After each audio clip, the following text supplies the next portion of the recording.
마치겠습니다. 하나님 아버지, 오늘은 우리 구주이신 예수님께서 우리의 죄악의 대가를 자기 생명으로 치르시는 그 대속과 부활을 기다리는 40일, 그 첫 주일입니다. 하나님 아버지, 우리 하나님 아버지의 무한하신 사랑을 믿으며 그 사랑으로 우리 주 예수님께서 자기의 생명을 주사 죽을 우리가 산 줄을 믿습니다.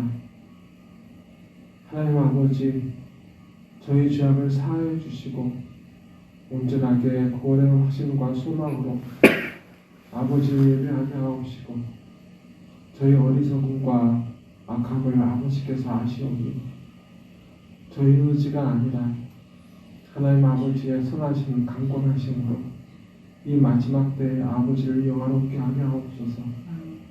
이 시간 고난당하는 아버지의 자녀들을 불쌍히 여겨주시옵소서. 그리고 이 예배를 거룩하게 하사 아버지께서 받아주시옵시고 이 시간 아버지의 생명 말씀을 여기에 넣어주시옵소서. 나사렛 예수 그리스도의 이름으로 간절히 기도드리옵나이다. 아멘. 이 시간 우리 하나님 아버지께서 우리에게 허락하신 생명 말씀은 신약 113년 누가복음 11장 43절부터 54절까지의 말씀입니다. 신약 113년 누가복음 11장 43절부터 54절까지의 말씀인데 한 절씩 여러분과 제가 교독해 나가겠습니다. 저 먼저 읽겠습니다. 화이스진저 너희 바리새인이여, 너희가 회당의 높은 자리와 시장에서 문안 받는 것을 기뻐하는도다. 화이스진저 너희는 너희의 강한 무덤 같아서 그 위를 밟는 사람이 알지 못하느니라. 한 율법교사가 예수께 대답하여 이르되, 선생님, 이렇게 말씀하시니 우리까지 모욕하심이니이다. 이르시되 화이스진저 또 너희 율법교사여, 지기 어려운 짐을 사람에게 지우고 너희는 한 손가락도 이 짐을 들지 않는도다. 화이스진저 너희는 선지자들의 무덤을 만드는도다. 그들을 죽인 자도 너희 조상이로다. 이와 같이 그들은 죽이고 너희는 무덤을 만드니 너희가 너희 조상이 행한 일의 증인이 되어 옳게 여기는도다. 그러므로 하나님의 지혜가 이르렀을 때 내가 선지자와 사도들을 그들에게 보내리니 그 중에 더러는 죽이며 또 박해하려 하려느니라. 창세 이후로 흘린 모든 선지자의 피를 이 세대가 담당하되 곧 아벨 피로부터 제단과 성전 사이에서 죽임을 당한 사가랴의 피까지 하리라. 내가 너희에게 이르노니 과연 이 세대가 담당하리라. 있을진저 너희 율법 교사여 너희가 지식의 열쇠를 가져가서 너희도 들어가지 않고 또 들어가고자 하는 자도 평강이라 하시니라. 거기서 나오실 때 죄송합니다. 제가 53절 54절 읽겠습니다. 거기서 나오실 때 서기관과 바리새인들이 거세게 달려들어 여러 가지 일을 따져 묻고 그 입에서 나오는 말을 책잡고자 하여 노리고 있더라. 아멘.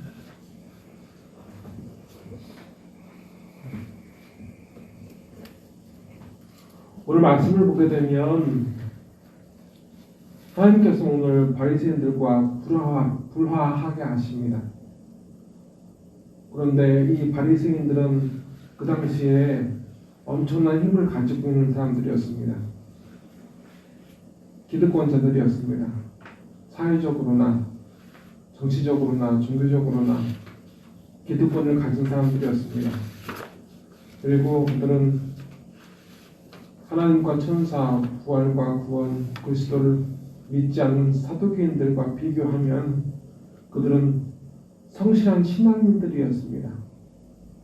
그들은 하루에 시간을 3차례 이상 기도하고 구제헌금도 하고 금식도 하는 데다가 자녀나 사람들에게 성경을 가르치는 정말 모든 사람들을 우러러보는 지도자들이었습니다. 이런 그들과 불화한다는 것은, 화목하지 못한다는 것은, 친구가 되지 못한다는 것은 그 당시 유대인으로서는 생각할 수도 없는 위기였습니다. 아마 볼 때 예수님도 30세 이상 갓 어른이 된 걸로, 그러니까 주민등록증 나온다는 것은 어른이 된다는 걸 의미하잖아요, 그죠? 근데 유대인들은 보면 30이 넘어야 어른으로 인정해 줬어요.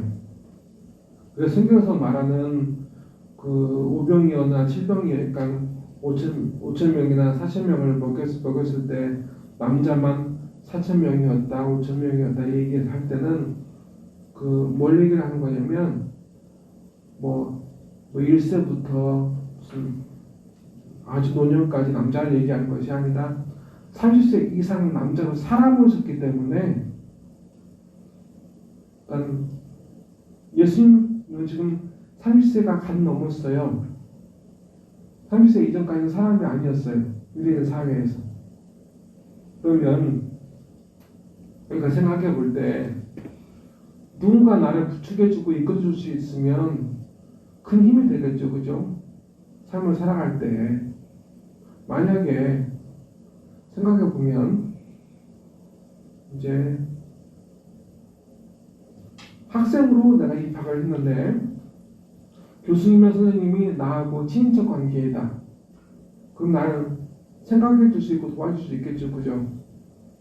그것처럼 이 유대인 사회에서 바리새인들은 사회적으로나 정치적으로나 종교적으로나 많은 힘을 가지고 있기 때문에 그들과 예수님께서 불화하면, 싸우면, 그들에게 어찌 보면 밉보이면 예수님한테 힘들 수가 있었어요. 그리고 예수님 실제로 많이 좀 힘든 경우를 많이 겪으셨어요. 그런데도 예수님은 이렇게 말씀하셨습니다. 43절부터 44절까지입니다. 하였을진저 너희 바리새인들이여, 너희가 회당의 높은 자리와 시장에서 문안받는 것을 기뻐하도다. 하였을진저 너희여, 너희는 평토장한 무덤 같아서 그 위를 밟는 사람이 알지 못하느니라. 아멘. 예수님께서는 그들을 저주하셨어요. 화이트진저라고 말씀하셨어요. 높은 벼슬이나 신경 쓰고 인사받기 좋아하는, 남들이 날 인정해 주기를 좋아하는 그런 사람들에 불과하고, 그리고 유대인의 율법을 보게 되면 죽은 시체를 만지는 것은 부정한 일이었어요. 부정을 타는 일이었어요. 근데 무덤 위를 밟고 지나간다는 것은 그렇게 어쩌면 비슷한 상황이었을 거예요. 근데 평토장한 무덤이라는 것은 뭐냐면 이제 그 평평하게 무덤을 만들어 가지고 아무도 그곳이 무덤인지 모르는 그걸 이야기하는 거예요. 근데 유대인의 삶은 그렇다는 거예요. 유대인의 삶은 사람들이 의식하지 못하고 알아보지 못하지만 그들의 삶은 온갖 송장에 썩어가는 그 무덤과 같다. 그것을 말씀하시는 거예요. 예수님은 그렇게 그들을 저주하셨습니다. 그러나 오늘 말씀 보게 되면 예수님을 이해할 수 있는 지지해 줄 수 있는 지도자들은 그들의 지지가 아직 이때까지는 다수 있었음을 알 수가 있습니다. 45절에 이런 말씀이 있습니다.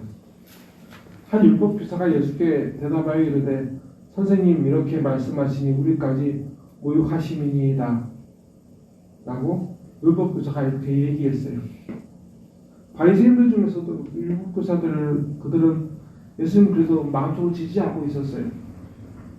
그들에게 어찌 보게 되면 그 그러니까 헤롯의 아들이 있었는데 그 아들이 자기 형제의 부인과 불륜을 저질러 가지고 결혼했었잖아요.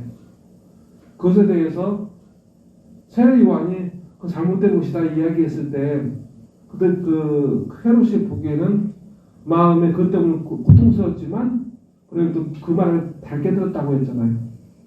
근데 오늘 말씀 보게 되면 이 율법교사는 이때까지만 하더라도 바리새인 중에 율법교사는 이때까지만 하더라도 자기들에게 힘들고 어려운 얘기를 해도 가시 양심이 찔리는 얘기를 해도 이 사람은 아직까지도 예수님을 지지하고 있었다는 것을 알려준 말씀이에요. 그런데 예수님은 그 율법교사의 경고에도 이렇게 그들에 대해서 이렇게 그들의 실상에 대해서 이렇게 고발하고 계십니다. 46절부터 51절까지의 말씀 제가 읽어드리겠습니다. 이르시되 화 있을진저 너희 율법교사여 지기 어려운 짐을 사람에게 지우고 너희는 한 손가락도 이 짐에 들지 않는도다. 화 있을진저 너희는 선지자들의 무덤을 만드는도다. 그들을 죽인 자도 너희 조상들이로다. 이와 같이 그들은 죽이고 너희는 무덤을 만드니 너희가 너희 조상의 행한 일에 증인이 되어 옳게 여기는도다. 그러므로 하나님의 지혜가 이르렀을 때 내가 선지자와 사도들을 그들에게 보내리니 그 중에 더러운 죽이며 또 박해하리라 하였느니라. 창세 이후로 흘린 모든 선지자의 피를 이 세대가 담당하되 또 아벨의 피로부터 제단과 성전 사이에 죽임을 당한 사가야의 피까지 하리라. 내가 너에게 이르노니 과연 이 세대가 담당하리라. 아멘. 오늘 말씀 보게 되면 46절의 말씀 무슨 말씀을 하는 거냐면 말은 하는데 실제로 순종하지 않고 행함이 없다는 것을 말씀하시는 거예요. 입만 살았다는 것을 이야기하는 거예요. 그리고 보게 되면 47절부터 이제 후절을 보게 되면 선지자라는 말은 뭐냐면 두 가지의 뜻을 가지고 있어요. 선지자는 먼저 보는 사람, 그러니까 성경을 보게 되면 이제 사무엘상을 보게 되면 사무엘은 사사로서 맨 마지막 사사예요. 그리고 사무엘 이후에 사울이 왕이 되었죠, 그죠? 왕정이 시작이 됐어요. 근데 이 사울이 왕이 되기 전에 그 염소 몇 마리 잃어버렸는데 염소 몇 마리 찾기 위해서 이제 그 선지자 사사 이제 사무엘을 찾아가는 게 나와요. 그런데 거기에 대해 사무엘에 대해서 뭐라고 이야기하냐면 그 그때는 선지자를 선견자라고도 불렀다라고 되어 있었어요. 선견자라는 것은 먼저 보는 사람, 앞일을 먼저 보는 사람 그런 뜻도 가지고 있지만 또 하나의 뜻은 뭐냐면 하나님의 말씀을 전하는 사람에서 그 선지자가 두 가지 뜻을 가지고 있다는 것이 성경에서 말하는 선지자예요. 왜냐하면 오늘 말씀 보게 되면 47절부터 51절까지 말씀 보게 되면 하나님께서는 그들의 안위를 알려주기 위해서 그런 것이 아니라 그들에게 자신의 말을 전하기 원하셨어요. 그런데 오늘 말씀 보게 되면 화에서 진저 47절 1절을 보게 되면 화에서 진저 너희는 선지자들의 무덤을 만든도다. 그들을 죽인 자도 너희 조상들이로다. 이와 같이 그들은 죽이고 너희는 무덤을 만드니 너희가 너희 조상이 행한 일에 증인이 되어 옳게 여김도다. 아멘. 이 말씀 보게 되면 무슨 뜻을 가지고 있냐면 바리새인들은 선지자들의 무덤을 만든 사람, 선지자들을 죽인 사람이라는 것을 이야기하는 거예요. 무덤을 만들어주는 사람이 아니라 선지자는 살아있어야 되는데 선지자들을 죽게 만드는 사람, 그들 중에 너희가 있다는 것을 이야기하는 거예요. 그리고 59절 말씀 보게 되면 그러므로 하나님의 지혜가 이르렀을 때 내가 선지자와 사도들을 그들에게 보내리니 그 중에 더러는 죽이며 또 박해하리라 하였느니라. 아멘. 이렇게 말씀하시잖아요. 하나님께서 우리에게 끊임없이 말씀하시고 우리를 하여금 그 말씀을 듣게 하시려고 하셨대요. 그런데 오늘 보게 되면 이 바리새인들은 오늘 2000년 전에 바리새인들한테 이야기하는 게 아니에요. 믿는 사람, 그리스도인이라고 이야기하는 우리 자신에 대해서 말씀하시는 거예요. 하나님을 대적하는 사람은 하나님을 모르는 세상이 아니에요. 그죠? 예수님께서 고발하고 잘못됐다고 말씀하시는 것은 교회 안 다니는 사람에 대해서 말씀하시는 게 아니라고요. 교회 다니는 사람한테 이야기하시는 거예요. 그리고 그렇다고 해서 예수님을 믿지 말라고 말씀하시는 건 아니에요. 예수님을 사랑하고 하나님을 사랑하라고 말씀하시지만 말씀하시는 건 뭐냐면 그렇게 금식하고 기도하고 헌금 많이 하고 주일 성수 잘하고 그렇게 하루에 3번 3차례씩 기도하는 그 사람들이 하나님의 말씀에 귀 기울이지 않았다는 거예요. 하나님을 대적하는 사람은 교회 안에 있어요. 저일 수도 있고 여러분일 수도 있어요. 예수님을 대적하는 사람은 예수님을 모르는 사람들이 아니에요. 예수님을 대적하는 사람들은 오늘도 예수님의 이름을 의지한다 하지만 예수님을 사모하지 않는 그리스도인들입니다. 우리 자신이에요. 예수님은 사두개인들, 천사도 부정하고 하나님도 부정하는 사두개인들한테 얘기하신 게 아니에요. 우리가 예수님의 원수로 살고 있대요. 오늘은 예수님의 죽음과 부활을 기다리는 사순절. 그러니까 순이라는 것은 열을 얘기하는 거예요. 40일 전.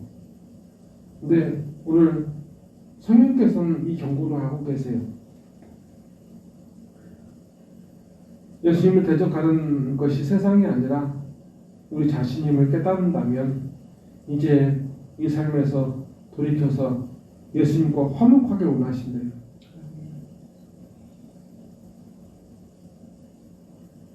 우리가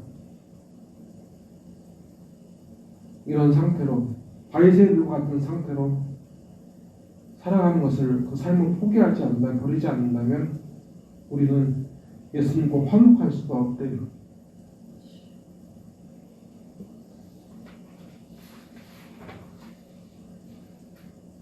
(52절) 말씀 제가 읽어드릴게요.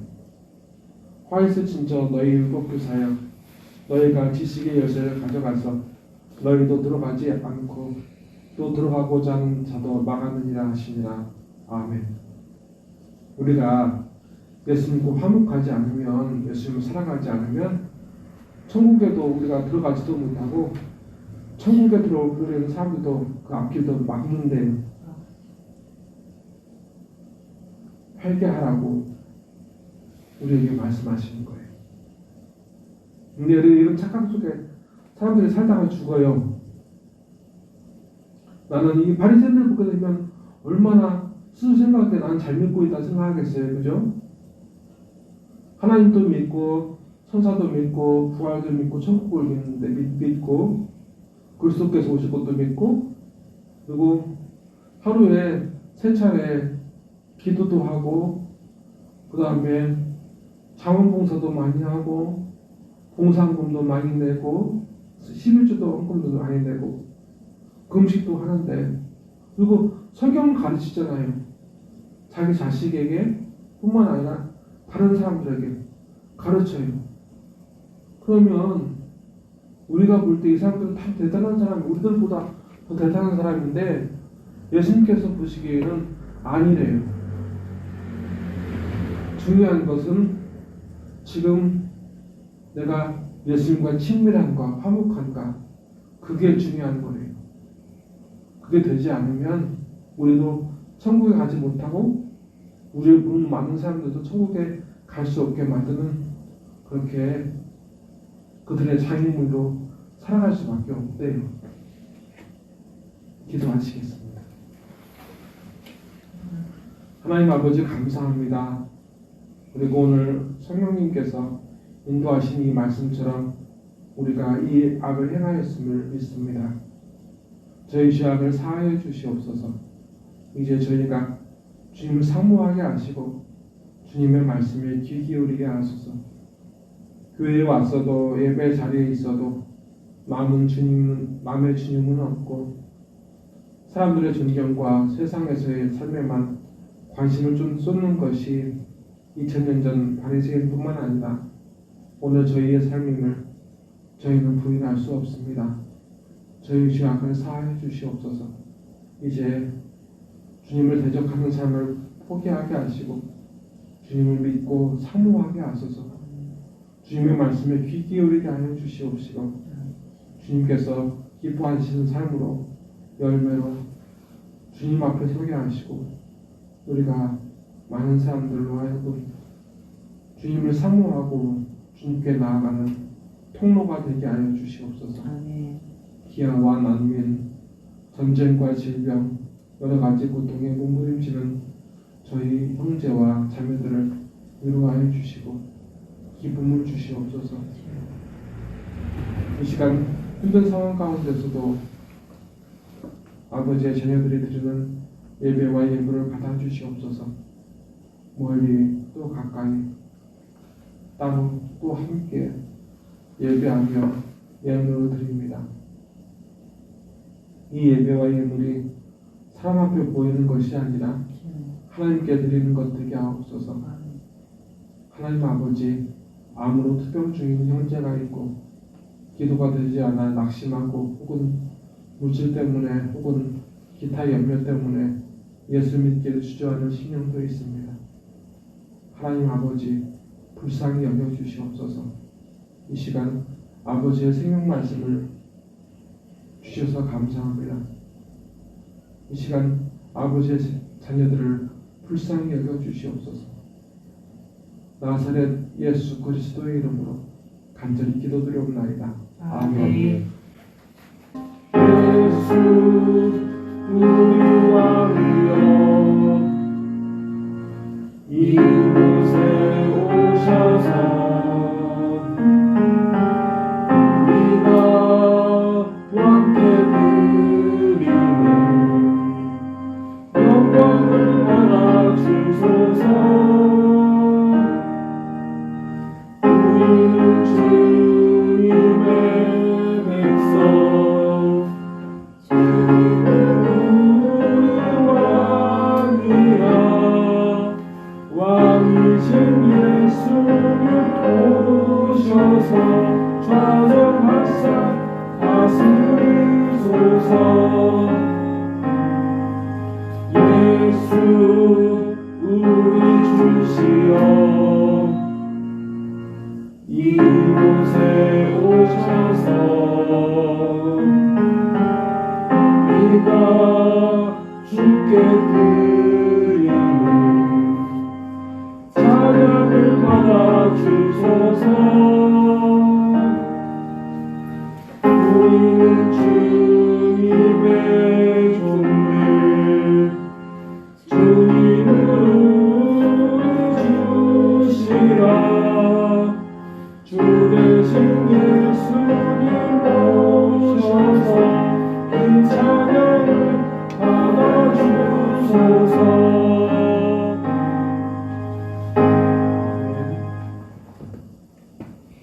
여호와는 내게 복을 주시고 너를 지키시길 원하며 여호와는 그의 얼굴을 내게 비추사 은혜 베푸시길 원하며 여호와는 그 얼굴을 내게로 향하여 드사 평강 주시기를 원하노라. 아멘.